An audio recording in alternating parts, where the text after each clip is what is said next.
brown hair, and I was like, my wife's gonna be like, oh, I really am the side chick.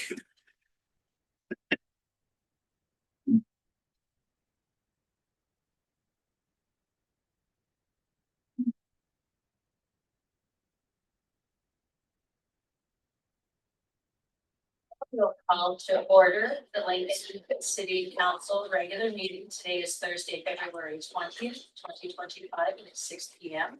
If you can have the invocation, please. Pastor Kevin Nelson, please.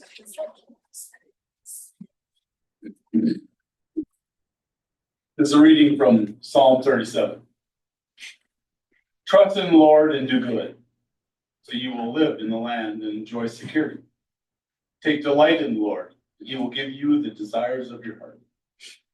Commit your way to the Lord. Trust in him, and he will act. He will make your vindication shine like the light, and the justice of your cause like the noonday. Be still before the Lord, and wait patiently for him. Do not fret over those who prosper in their way, over those who carry out evil devices. Let's pray. Lord God, we pray that you would send your Spirit to us this evening to still us in the busyness of our lives, to still us so we might take time to hear your voice amongst the noise of the world around us. We pray that you will be present at this meeting, guiding the decisions of this council, guiding the discussions of all those who participate in the meeting. We pray that the results of this meeting will be beneficial for the greater good, so that this community may continue to grow, prosper, and be a beacon of your love and gracious mercy. We pray this in Jesus' name. Amen. Stand for the pledge of allegiance. I pledge allegiance to the flag of the United States of America and to the republic for which it stands, one nation, under God, indivisible, with liberty and justice for all. Auditor, we can do all things. Johnston. Here. Artavia. Here. Landis. Here. Mayor Berglund. Here. And our fifth order on the agenda is the agenda approval. I'd like to make a motion to amend the agenda by removing item number 8, capital record maintenance agreement. We have the first by Councilman Bjornstad. I second the motion. Second by Otavia. All in favor, say aye. Aye. Opposed? So moved. Next on the agenda is public comment. Anyone from the audience would like to stand up and speak? Second call for public comment. Third and final call. We'll move on to item number 7, the consent agenda. Under consent agenda, we have the February 6th minutes, December statement, and January statement. I would like to amend the consent agenda, removing the January statement and adding the payables.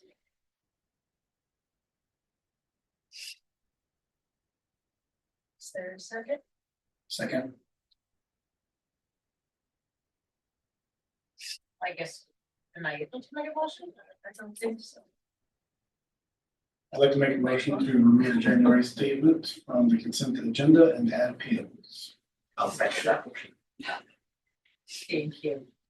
First and second, all in favor say aye. Aye. Opposed? And so moved. On old business, number 9, franchise agreement, second reading.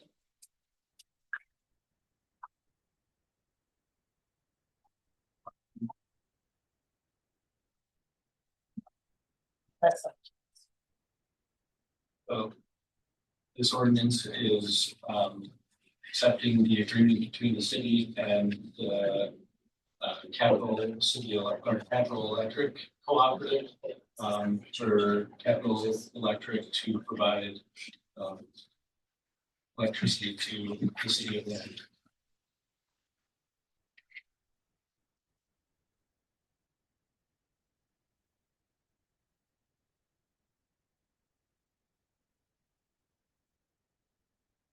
And we did have our first reading last.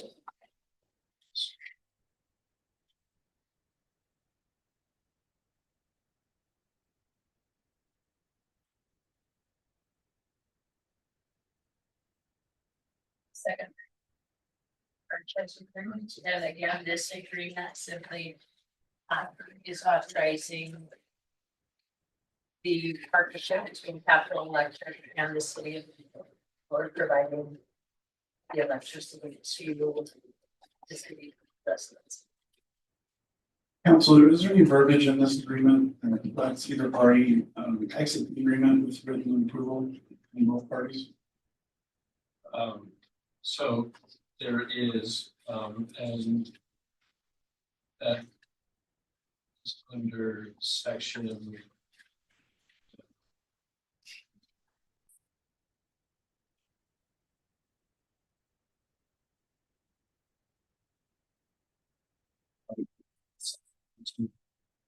Also, the term of the agreement is 20 years, as North Dakota statute requires that it be 20 years or less.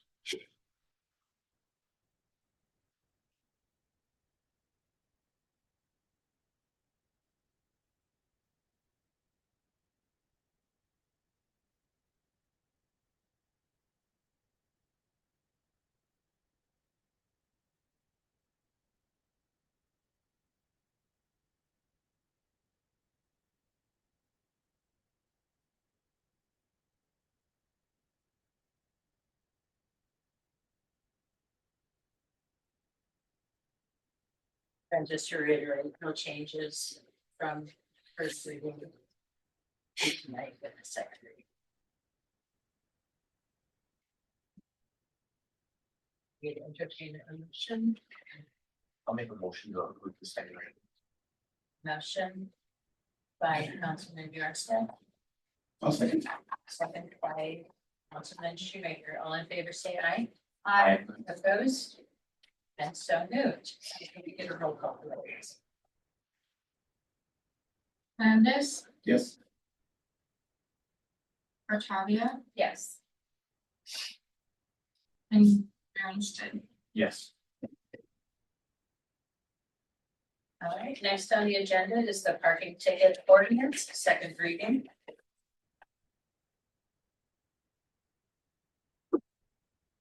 This ordinance created an exception to the prohibition of parking trailers during the winter months. And it provided a definition of what service trailers are.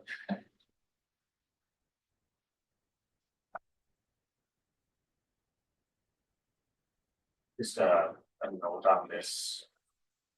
The copy that you received. They did change the wording of service trailer to work trailer and made a change to the description of the work trailer.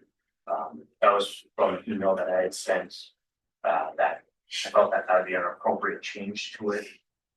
Viewing that service trailer was a bit more restrictive than what I felt the changes we were looking for. Does anyone on council have any disagreement with all the wording is on that?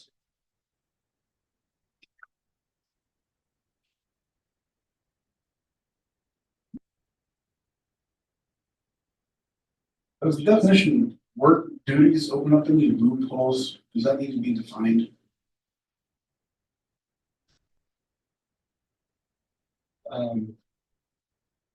It may, but that could also be. You could also incorporate, as the definition of service trailer the first reading has.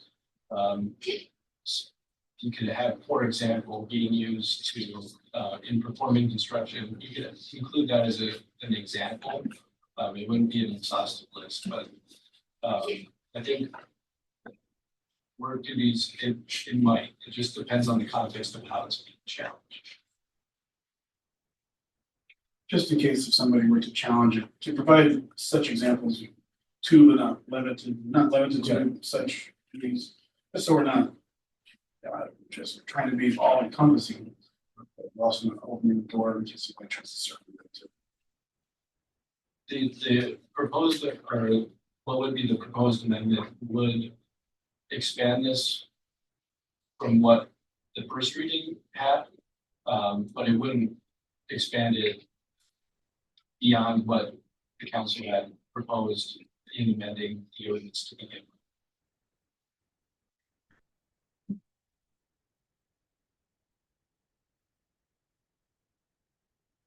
Council, I hesitate to give thought to this because I know we've been back and forth quite a bit. But where it says operate in the state of North Dakota, I wonder if that could have any other implications. So if we're dealing with businesses and work vehicles that are here and they're from out of state, maybe they're South Dakota or Minnesota or whatever. Those businesses would still need to be licensed within the North Dakota, with the So Secretary that of would State, cover yeah, just so as that, long as they have. the licensure from the state.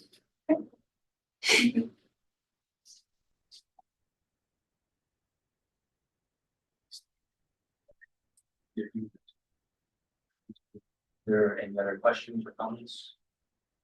So I would like to make a motion to approve the second reading as amended. I'll second. We have a first by Councilman Bjornstad, second by Councilman Shoemaker. All in favor, say aye. Aye. Opposed? And so moved. And just to clarify, that is to remove service and add work. It's all through the definition. Alter the definition we are doing.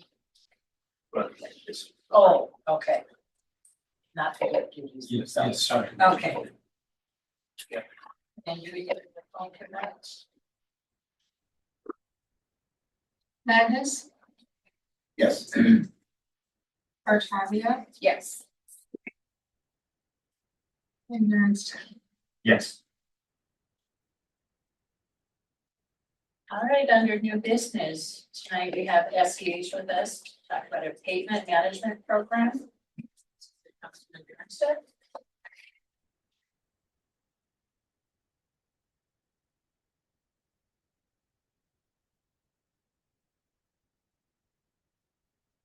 Mayor and council. So we, my name is Matt Scheibel and this is Loretta Marshik. We are with SEH and we put together a proposal for pavement management program for our discussion with the city. So we put together the proposal and the contract to perform that work. Basically detailing out a pavement management program for the city streets to assist with development of capital improvement and maintenance programs and to perform the planning, I guess, for budgeting purposes. But before you have the proposal letter that we put together, along with the contract that was attached to the bottom of it. So if there's any questions on that, we can take those.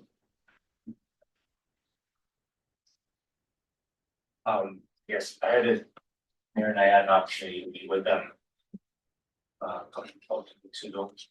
And a lot of great information basically to get an understanding of how to get the ball moving on getting our streets, especially in the southern part of town, up in a good working order. Even the maintenance and discussions on how some of them might actually be full reconstruction. I think this is something that we definitely need to proceed with. When we first had our discussions, we were talking about this paver program. And there are a few options, but we felt that this was probably the best route to go as far as tracking and well, the initial surveying, getting a full understanding of where repairs need to be made. I was a little off track on what my understanding was on the pricing of that, and emailed you about that.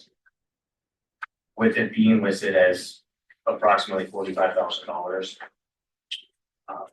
I think we should proceed with looking into this. I'm wondering if, it sounds like when I discussed with Monty previously, this could likely be considered more of a specialty type thing, so we wouldn't necessarily have to do an RFP on it. I'm kind of wondering with that dollar amount, if it would still be appropriate for us to. Do any other council members, Mayor, do you have any opinion on this? I think it'd be appropriate for an RFP, just for good due diligence. And also, can we see an example of one of these digital assessments already done on another city, just to kind of see what the end result looks like? Yep, so as an example, the MPO performs this, the city of Bismarck does, multiple cities across the state are doing this. And I guess a little bit more background on what this pavement management program is. It's really just to categorize through ASTM standards what your pavement conditioning index is for the city streets. So Councilman Dornson was talking about the different options. So we did describe a few options where you could go through and do something such as a little more simpler, where you're doing a rating of 0 to 5 and creating maps and condition reports. This program is a little bit more in line with a nationwide accepted rating system. And so the paper program would be something that was produced by the USAC, so the Corps of Engineers produced it to model pavement cracking. It was then supported by different universities. So it is a program, a purchase program that you would then input your data to. It's a tool that you were able to do projections of different funding levels. That helps you plan for, you know, if the city was to put X amount of dollars in, what that looks like. Helps you project for the different maintenance programs versus capital improvement programs. So the proposal put together was to basically set up that initial program, perform data entry of the existing city infrastructure roadways, which would be like your timeline of when they were built, what they were built, what the pavement profiles are, and then going through and reviewing the city streets as now, and then also producing 5-year CIP items for city planning. So there are several models, I guess, wrap backgrounds as examples. Bismarck would have them. We could certainly provide some to the city of what other cities are looks like. But this is I guess I suppose something that you could ask other cities around. There's a lot of different programs. So there are a lot of different methods that could be used.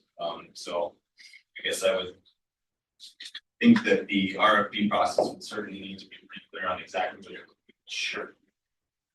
And just if I can add to that, Councilmember Schreiber, with this, with our proposal, we really were looking at what we could do to build on this going forward.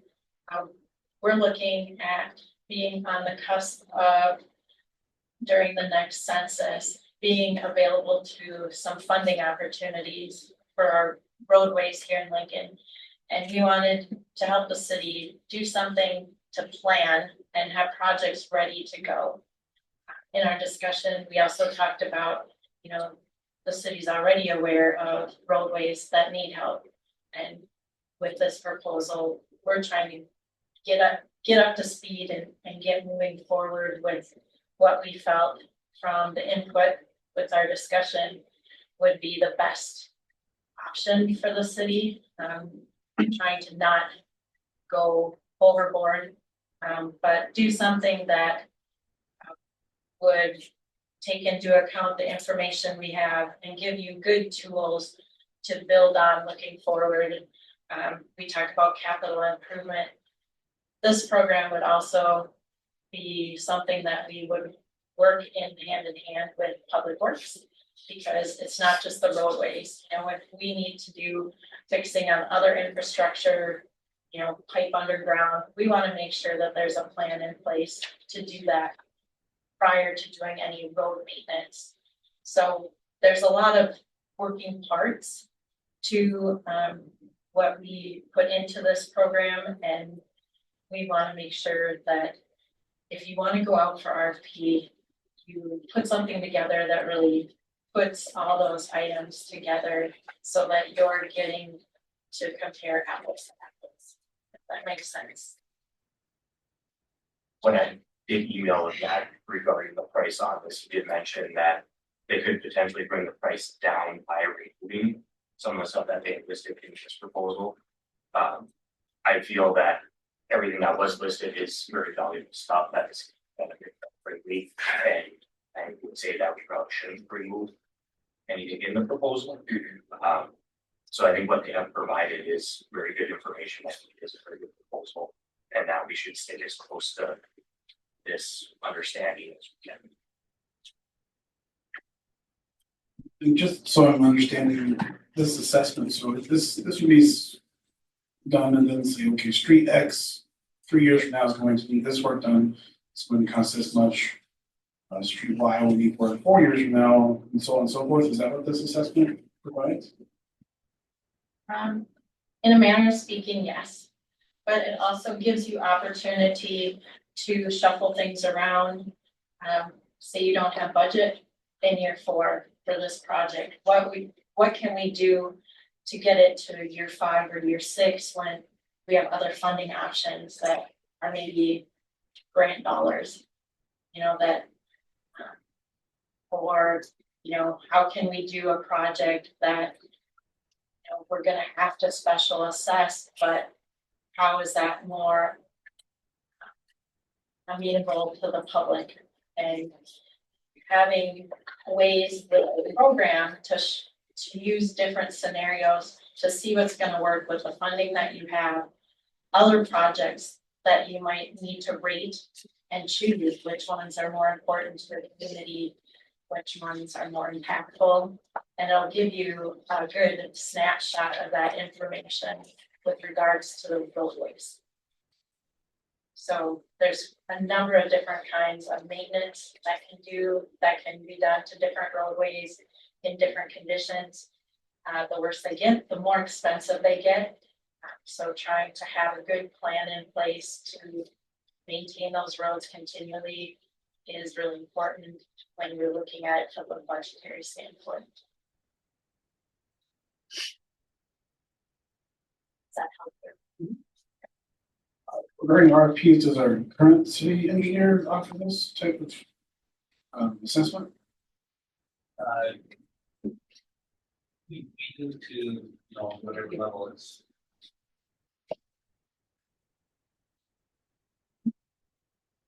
We do to whatever, kind of level is requested. We've done different things in the past where it's more as simple as taking notes, records of everything, and kind of managing it in that manner. There's payment program like Matt was mentioning, and some others that are available too. So, and those are, he also said, run through the Bismarck and some of the larger communities. So. Just more specialty. Depending on the level that you get to, it gets, more detail you want, the more specialized it gets. So I just don't want citizens to think, well, we have, for example, we have an attorney on retainer, now we need to go hire another attorney. Yep. That's the reason I asked. And it's not, or it is pretty typical to have different projects under different engineers. Not one engineer will typically take care of all the needs of a city. So depending on different projects, and that's the nice thing about engineering is because it is so specialized that if you've got somebody who can do it, you don't have to put out for those RFPs because the time and the money that goes into those, even the preparation of them limits maybe who's going to be coming forth just because of the time and the resources that it takes to put those together. If I said that, but we've got 3 of them.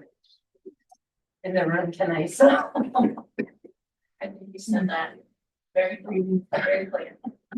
It does take a considerable amount of effort to put proposals together. I actually come from the other side. I've been with SVH for a year. I was previously the interim city engineer for the city of Dickinson. So I've been on your side of it, or maybe Craig's side, as far as being in those engineering shoes and having to make decisions on what to suggest to the council as to what we propose we move forward on and what projects do we hold back on. And so just so you understand too, what we brought forward to you was something that we really put some time into looking at Lincoln, excuse me, as a city. This isn't a program that just do the same thing for every community. Everyone's a little bit different. So what we've given you is what we feel is a specialized program based on our discussions for Lincoln. Thank you. That helps me understand why RFP might be a little bit difficult. And so there is a finished product out there from another city that we could view before. Personally, I'd like to view one before making a decision or going vote on it. Right, and my understanding, correct me if I'm wrong, is that this was just information for us to take on, not to vote on today, because it would be an agreement or a contract that would need to be looked at. Right. Is that correct? Yes, supposedly, yes, review performing content, so. But yeah, we can certainly get models. I mean, through our company, we have a few people that are very specialized in doing this that would kind of assist on or outside role where they've managed programs through paver program, and others for, semi-training communities, so.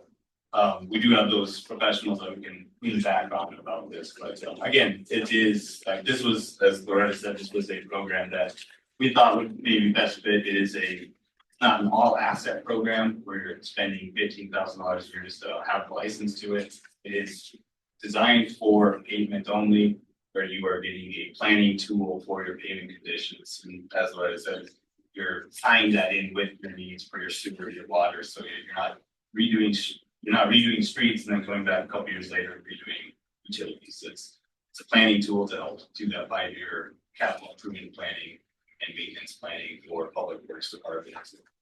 So you know where you're doing those different types of things.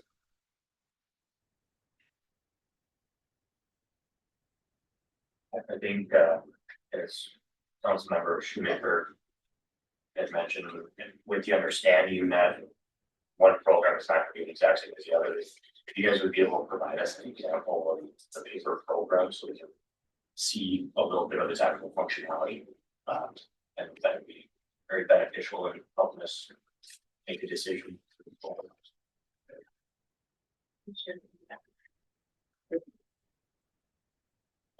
Thank you. And so now, should we put this on the agenda for next, for that first week in March, or do you want to get a little closer to this meeting? Would you have an idea of how soon you have an example for us? Okay, probably like early next week, no problem. Yes, I think it'd probably be fine to put it out for the next. Okay.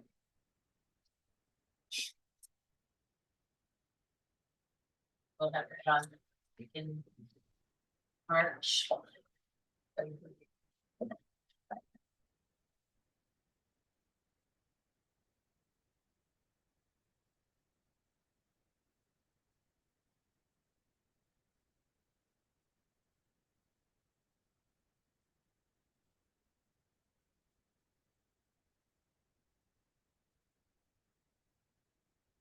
That would be March 6th. Thank you. And in the interim, if anybody has any questions specifically, just send emails. we'll go on to item number 12, or 11 rather, directorship.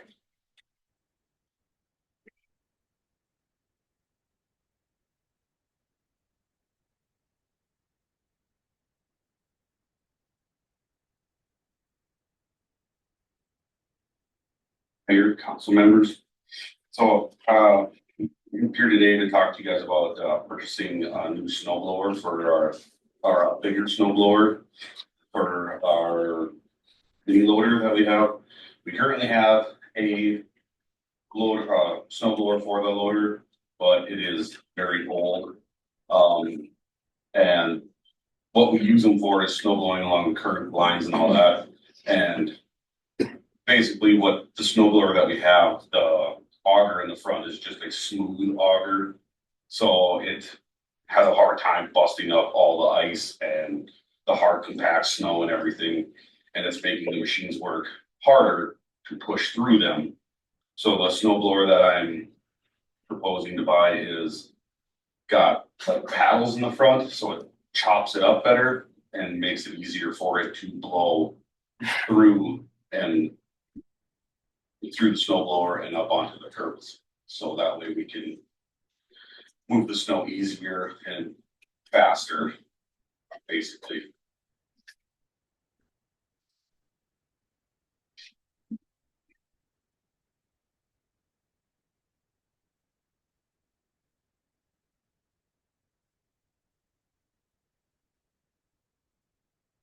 I can't say if there's any chance of getting an even better deal for buying the off season.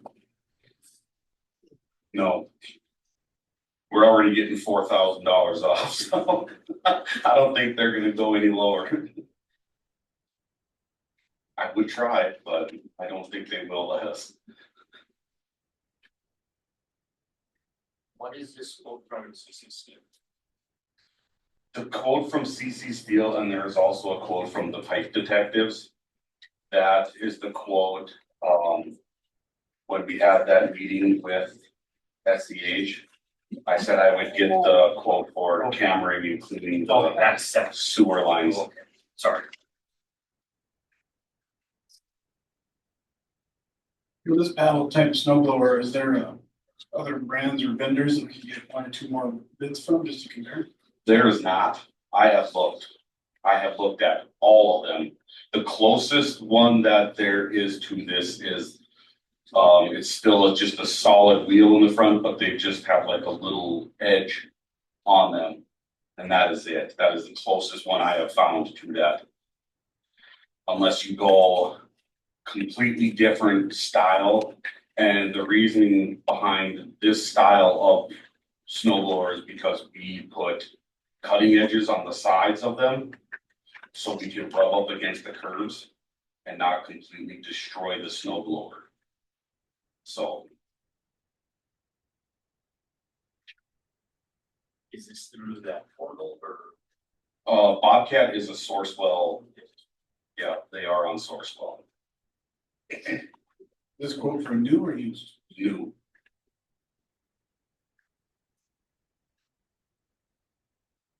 And they have them in stock. It's not something you have to 6 monthly. I believe they have this one. SkidsterSolutions.com, that's one for 16,000.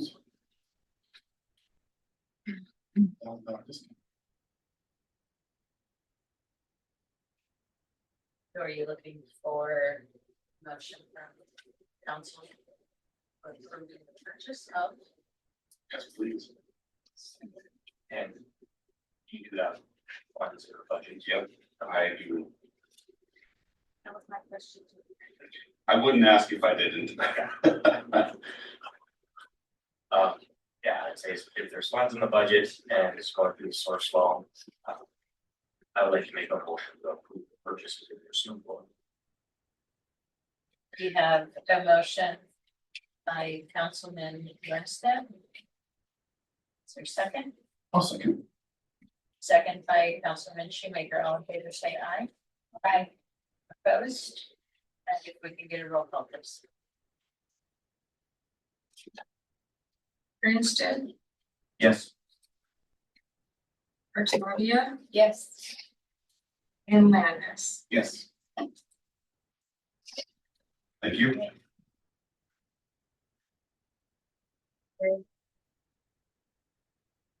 Next on the agenda, we have Chief Giddings.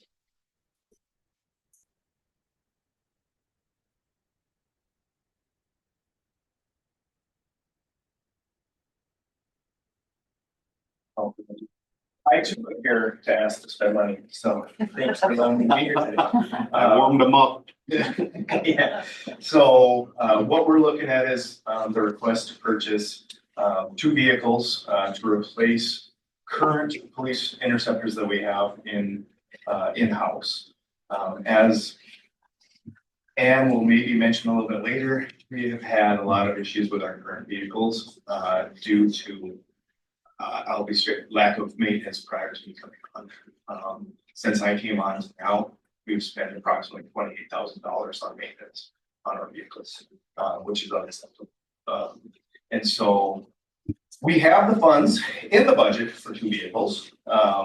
And we go through Nelson Auto Centers, who we go through as a state bid, they're on state bids, so we get the state pricing on that. Best pricing we can get, they are required to deliver it to us. And what the bid price is, if you guys have those in front of you, for one of the vehicles is $56,010.74. And so we do have the funds. We were allocated $52,500 for a vehicle for this coming year, but we also never used that $80,000 from the COPS grant that we had set aside to hire a new officer because we said no one was applying.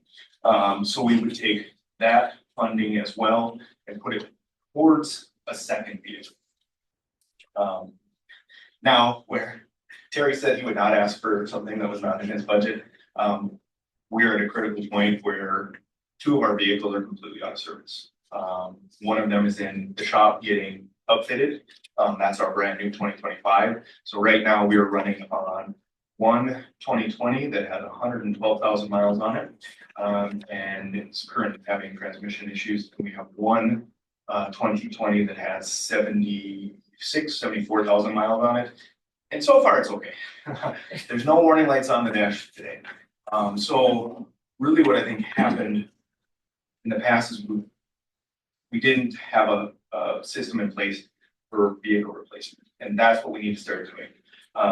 We are working with Nelson Auto, as well as I'm gonna reach out to any of their areas to see if we can even get a vehicle that's a 2023 or 2024 that we can get now.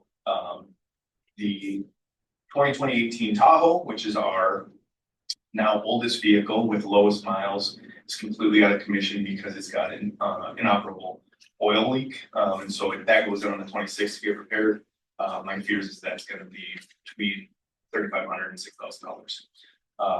And so going forward, we'll have to put together a plan, and Ann and I will work together to put together a plan to get into a system of replacing vehicles at a better time. Why? Because we can turn around and sell them to other agencies that are smaller, county departments, smaller agencies than even us, and so that we can get money back for it. The other issue you run into is because Ford likes to change up their models slightly, we have to purchase new equipment for anything we purchase brand new now. If we were able to get a 23, 24 model, which we haven't even been getting the search for because we had the funds to get two brand new ones, and that's what we need to do because they can get ordered, created, sent to us. We could find a 23, 24 that has acceptable used miles. That's something that we could utilize. Last year when they ordered, I believe, former Chief Krill put in the order on February 12th. The vehicle showed up September 1st. We did not have any equipment set aside for it at that time. So we had to order all the equipment. That vehicle is expected to come to us, ready to go to the road with 300 miles on it, about March 1st. So we want to get ahead of it. So that we don't have multiple vehicles we have to buy every single time we get new vehicles. I'd rather have it be, we're on this change where we have this vehicle, change it out, get a new one coming in, next year change out a different one, because it's gonna save us in the long run. let's see here, total cost for the two vehicles, brand new ones, if we were to get the approval from council, would be $112,021.48. And then in the budget, what we have set aside is $132,500. So we have that for the two brand new vehicles that'll cover. If you're gonna ask me what the difference between 112 and 132 is, I'll remind you, I have just a new cop. And if it doesn't say 35 and 55 or 55 and 75, then I'm not gonna be able to figure it out. So, but that being said, I would request permission to do the purchase for these two brand new vehicles. We can get it ordered at the pricing now. I don't know if everybody's following information. Vehicle prices are about to go up across the board. We can lock it in because we got this quote. We will lock it in at this price right now. So that it will not go up on us for these vehicles that we're purchasing. If we get a used vehicle, I don't even know what they would try to sell a used vehicle for. I do not want to use a vehicle that has over 30,000 miles on it, because then we run into somebody else's issues of a vehicle that they're trying to get rid of. So that is where I'm at. If I open for questions, if anyone has questions. Do we currently have detailed maintenance logs for each vehicle? Yes. Unfortunately, yes. So, and they're getting to be quite thick. So. They just weren't being kept. Correct. Yes. When I came on, there was damage to vehicles that we had repaired. So that was a good cost. I mean, it cost us roughly $8,000 right there to repair damage to the vehicles. I don't want officers driving around the city with cruddy looking vehicles. I mean, they're important. They show authority and respect, and we need to make it that way. So that was a good portion of it, but now it's been, I think in January we had two of the vehicles in to any Ford 4 out of 5 days of the week. It was one day one, this vehicle went in because there was issues. Then day two, we went to pick up vehicle one, and vehicle two went back in. Then day three, vehicle one was back. It was so, it's expected, especially with how they are. I mean, they're pretty much used 24 hours a day. And so they're used vehicles, very used vehicles. So, but yes, we do have the detailed log. I should say this, since I came on, we do have some from previous years, but I would say there's nothing from April of 24 until I came on in August. So can you clarify? Ultimately, you're looking for three different vehicles, two new and one. Correct. I mean, I would love to be able to get 3 brand new vehicles, but they're not cheap at all. We have the funds to get 2 brand new ones right now. Added on top that if we could find a used one, if anyone can do the math, what is it, $20,000 that we would have roughly set aside to go towards a used one. And so then we would be looking at 25,000 maybe to additional, and that would outfit the entire vehicle. The nice part about getting a used vehicle, all of the equipment that we are pulling out of our vehicles that need to be downfitted will go into a 23, 24, correct? I looked to my state fleet guy or my surplus guy. So those would be utilized there. We wouldn't have to buy anything new. We'd have to buy maybe some additional, a radio or a camera for the vehicle, but we wouldn't have to buy all brand new equipment like we have to do with the new ones that are coming. This would be expected to replace 1 or 2 vehicles. Yes. So what we have right now, we have 2 2020s. Those are Ford police interceptors. And those are the ones that have the roughly 74,000, 76,000 miles on it, or right around there. Then we have 2020 that has 112,000 miles on it. We have a 2018 Chevy Tahoe that has 55,000 miles on it.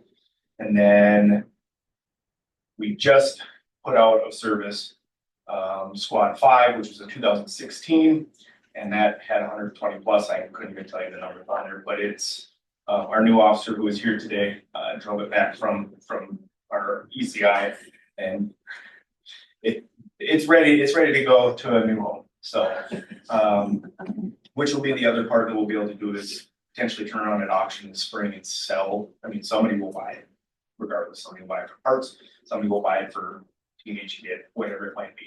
So we'll be able to get some funds from that as well. And then our brand new 2025 that we got in September, that again, that's in the shop, and has 300 miles on it. So what is the mileage for a typical trade-in for this? So typically they try and get a 3-year rotation, or about, and this could be a high number, 80,000 miles. So like our 2020 that has 77, that's what should be getting replaced. But instead, I think we might be replacing the 2018 Tahoe and the 2020 with 112. Because we replaced the 2016 with the current 25 that is in the shop. So the 2016 ready to be turned around for auction. It will be by the spring, because we also have a bunch of impounded vehicles that I'd like to get the attorneys to send letters for, to send out to the owners and say, hey, if you don't pick these up, pay the impound fees, we're gonna sell them at auction. But yes, this spring that it would. Sounds like funds are already budgeted, we're just using some of them earlier than we planned. Yes. So at this time, where I'm not requesting any additional funds, it would be on the 26th, the Tahoe goes in, and if they turn around and tell me it's gonna cost 6,000 to 8,000 or whatever it'll be to fix it, we would be almost emptied on our maintenance parts for our vehicles for the year. So I am asking for company approval to move forward with the 2 new ones that we do have budgeted. I'd like to make a motion that we move forward and purchase these vehicles that we have in the budget. We have the first by Councilwoman Artanian, is there a second? Second. Councilman Shoemaker, all in favor, say aye. Aye. Opposed? And can we get a roll, please? Johnston, Yes. Tanya, Yes.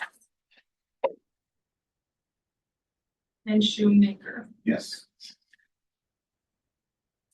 No, my vote doesn't count, but I also say yes. Thank you.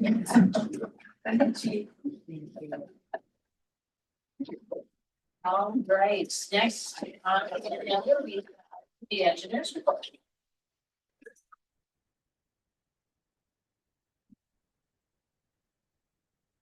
Mayor and council members.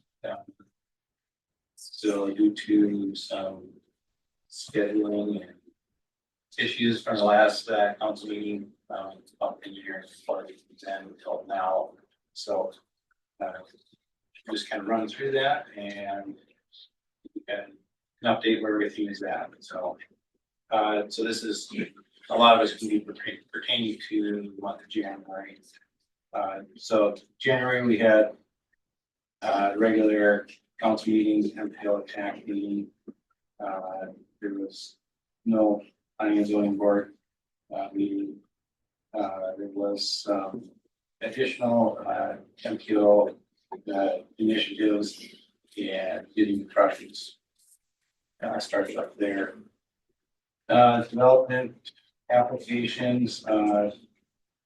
Currently we have is final plat for Ridge Edition and Ridge Second Edition, and both of those we have almost all the information. Waiting on the approved sign letter from the Park District all Park property.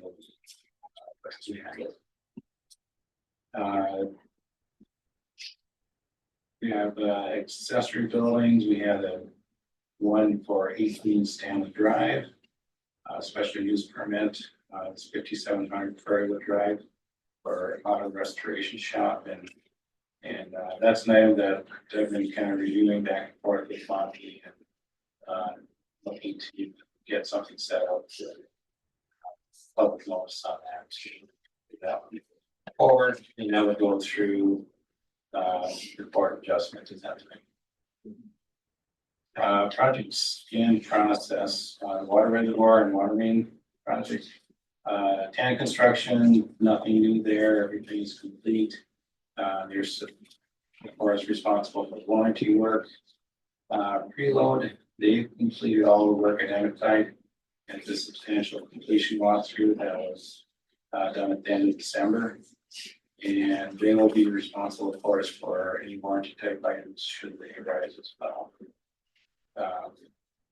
If, does anyone have any questions on the water reservoir project?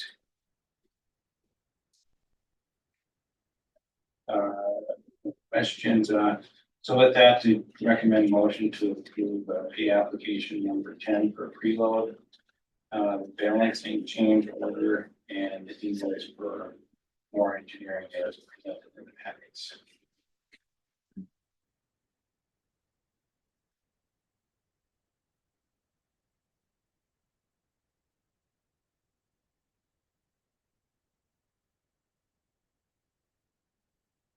I made a motion to approve the application number 10 for preload LLC, the balancing change order, and I think it's for more engineering is presented. We have a motion by Councilman Johnston, is there a second? I'll second. Second by Councilman Shoemaker, all in favor say aye. Aye. Opposed? So moved, we can get a roll call please. Shoemaker, Batavia, Yes. and Livingston. Yes.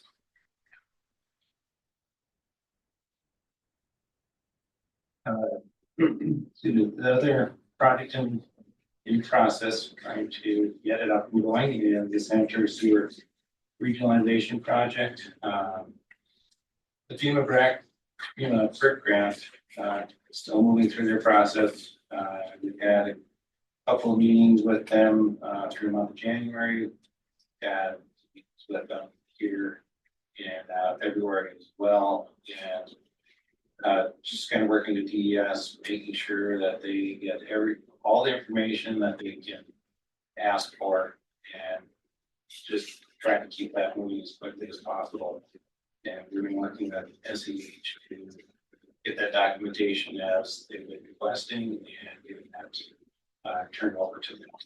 So one of the items that is we're still waiting on determination from FEMA is that where SEH is reviewing the environmental and related work that have been subcontracted earlier in the project and providing those updates there again to FEMA and DES as well. So that is one item where kind of a holding pattern waiting for FEMA's determination if they the additional information. Monty, Mountain Plains, we've been working through easements with the various affected landowners, met with all landowners, except for one for temporary construction easements. And SEH has been also coordinating with City of Bismarck, airport as well to make sure those are met. So, and we have not heard back from the airport or City of Bismarck if they're going to request any compensation. The initial thought was that it wouldn't, but we need to get that formalized from them. NEQ, they completed their review. SEH is almost completed the plans on that with updates, and let's go back for final review. We had a meeting last week just to get an update from SEH, just overall with the design kind of foreseeing where our schedules are at, and also budget update. So current pricing is getting project at close to $18 million at this point. It just keeps going up every time as it gets pushed further and further. So if everything comes together from a timing standpoint, this could be all we did end of April, that more likely, depending on some of the timelines there. But that's the idea is that we get the bids then, and hopefully later in summer, contractors will start working as well. Do you have any contact information with FEMA? So maybe the council members can reach out to express the urgency just from different levels and directions to really get this break grant kind of moving before the funds don't out. Yeah. We've got, so our contacts end up going through, the DES and that, and I can probably forward their information. They don't, they're kind of the in-between. They don't really let us reach out directly to FEMA per se, so, but I could do that, so. Council and engineer, I agree that we need to find a way to whatever we need to do to add pressure to help people to understand the importance of what we're doing. So in whatever way that we can support that, we need to think outside the box and do it. So if there's a way that you can think of or that you're aware of, we're ready to move and ask and help to move this forward and move it along. I have a question, what are we doing planning ahead for the spring thaw? I guess as far as the cells, is if we're not able to get anything moving for 25, possibly 26. Will pushing them to get this going faster have any effect? It's, Any of that? so yeah, depending on the different weather events, and Terry's probably able to speak to that best from just his experience as to what happens and when. That's when the, it's spring melt, heavier rainstorms, ones that are creating issues in that. From FEMA standpoint, they really haven't considered that. That's more of a, say the DEQ, they're the ones that have the concern if there's, you know, a discharge that's in violation. That's where it's regulated or monitored at. So, but yeah, fortunately, FEMA is the one that manages the funding for these things. Okay. I've heard from a couple different people that this mark is saying that it's Lincoln holding up this project. I don't know that that's I've heard that too, but I don't believe that. and I just kind of wanted to put that out there because if those are the, if that's a conversation being had, I'd like to just put it up that that's maybe not the case. I mean, Right, I haven't heard that, so not sure where it's coming from, but that's not the case. So, Lincoln has, you know, done what they can to as a community. It's unfortunately it's kind of hands tied and that, you know, hands of the federal government to some degree. they work on their own timeline sometimes. Correct.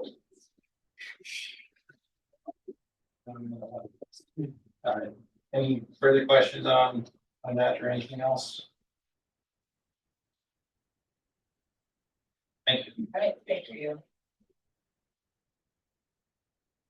We'll carry straight on to our portfolio. Councilwoman Davis is not in attendance today, so we will go straight to Councilwoman Arcadia. Thank you, Mayor. As Chief Giddings shared with the group, we have offered Officer Roger Edwards a position with LPD. We would like to welcome you and thank you for joining our team. Thank you, ma'am. Madam Mayor, everyone, thank you. We're delighted to have you.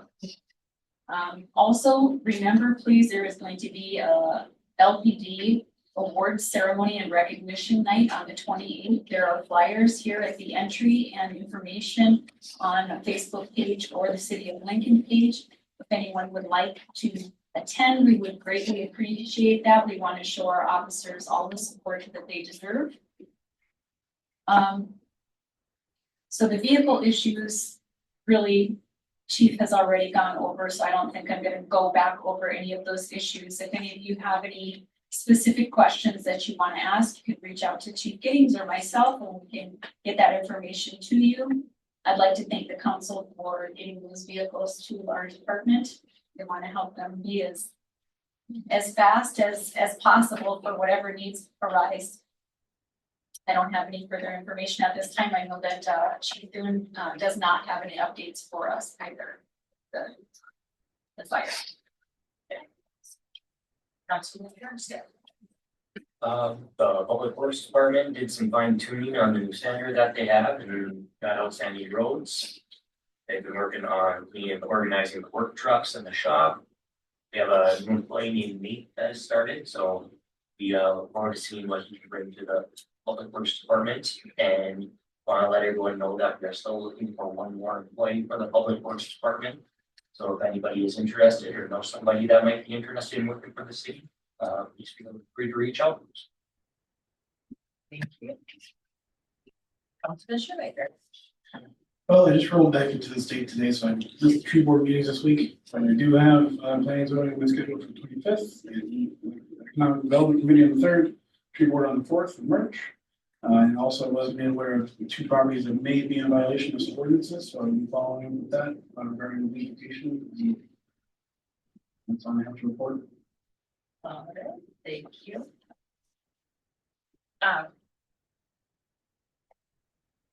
Logo.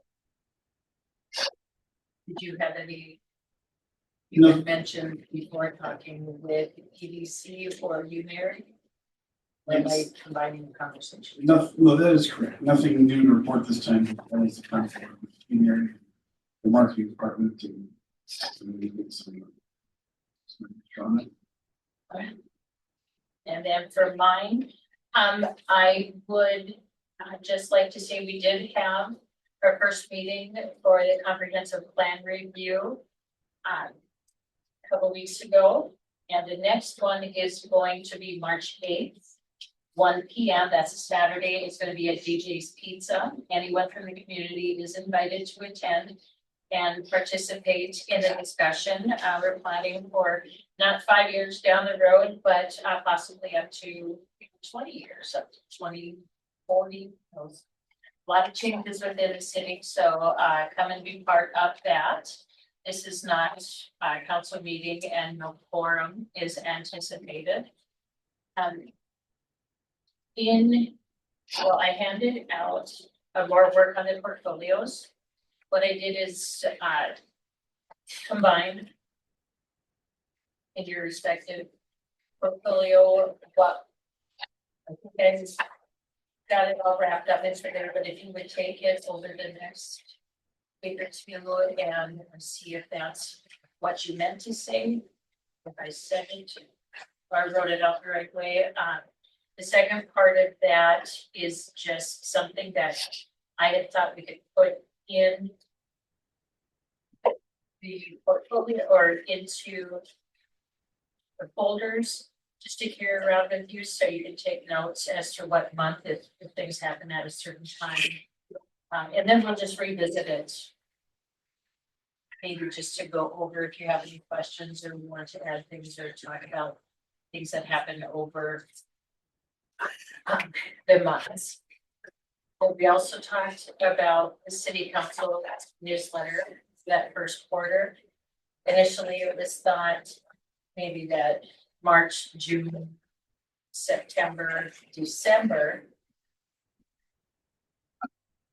But if we're going to be recapping what happened in the quarter, does that make more sense than to be April, July, October, and January being that year-end recap of it? Not to say that's always going to be quarterly, but just the discussion had been quarterly initially. What do you think? I feel like that's one solid. Decent timeline for it. like you said, having like a recap at the end of the year. And then quarterly, what has happened.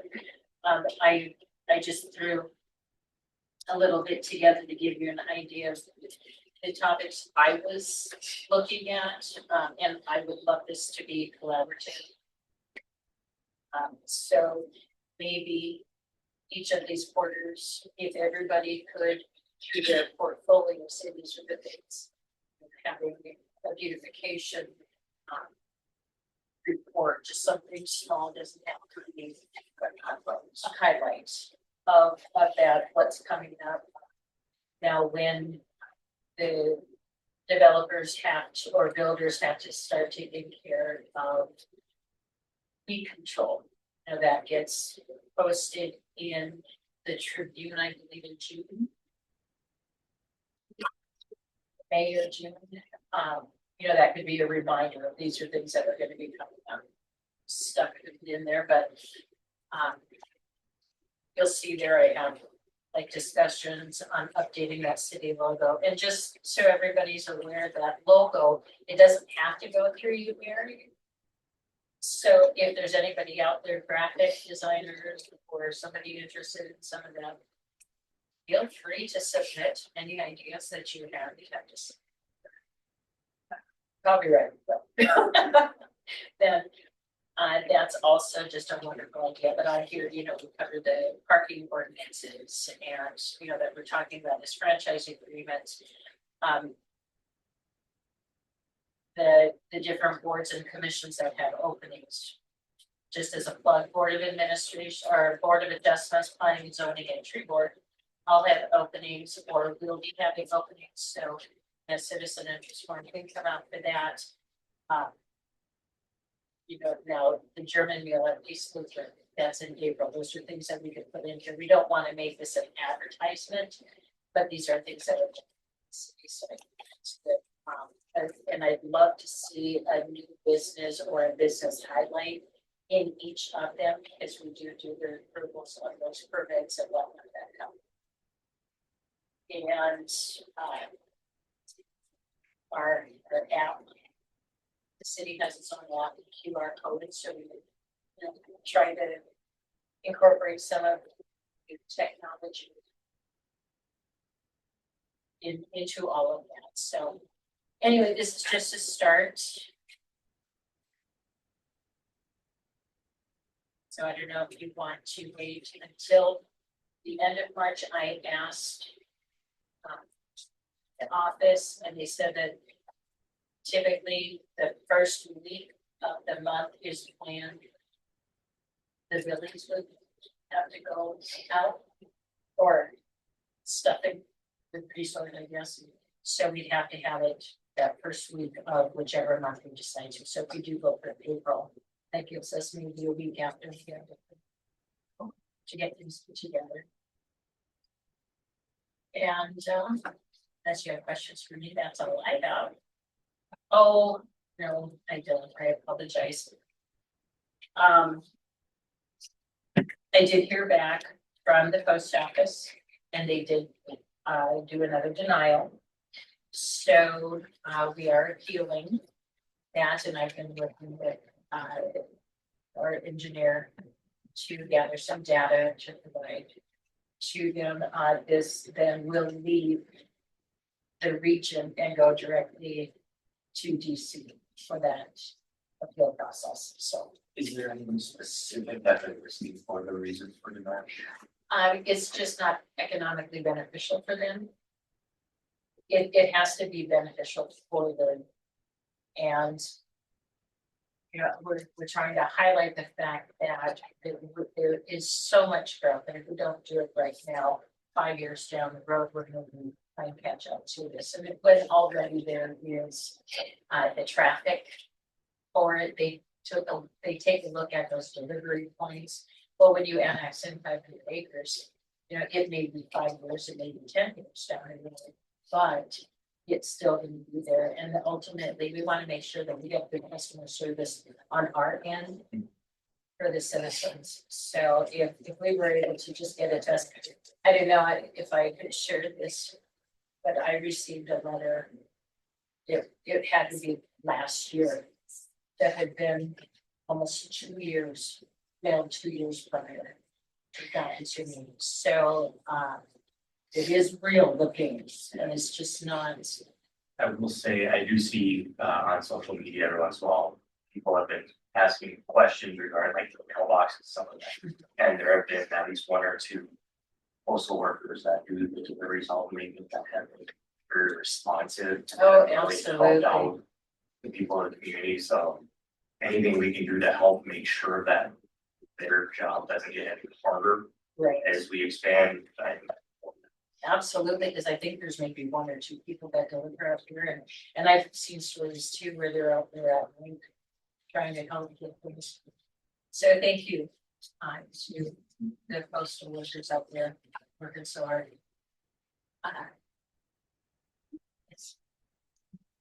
I just want to say a reminder that the Lincoln Police Department awards recognition night, I said is Friday, February 28th. And it starts at 6 p.m. and it is here at this building, just for those of you who know where or what time. Auditor Wilson.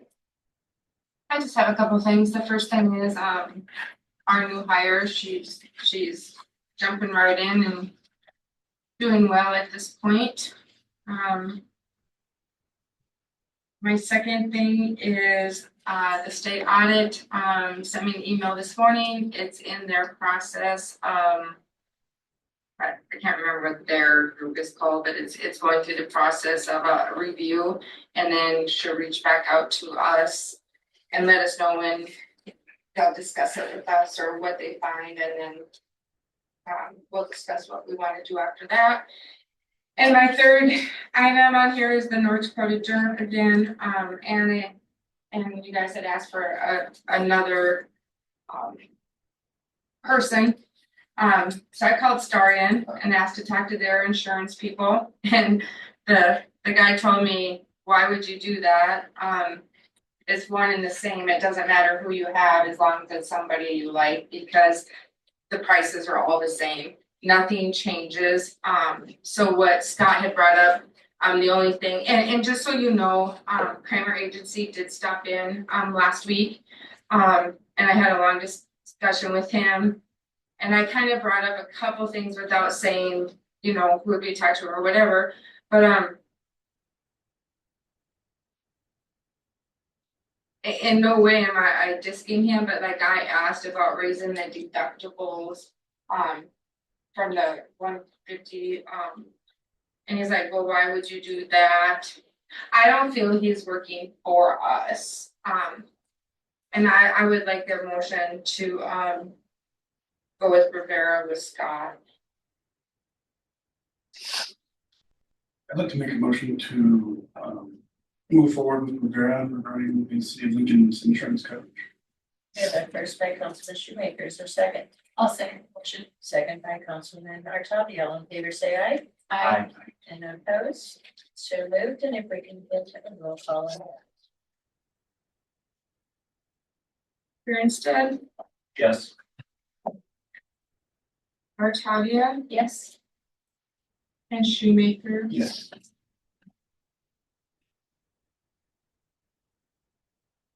And I almost had the January statement done. I just couldn't make it.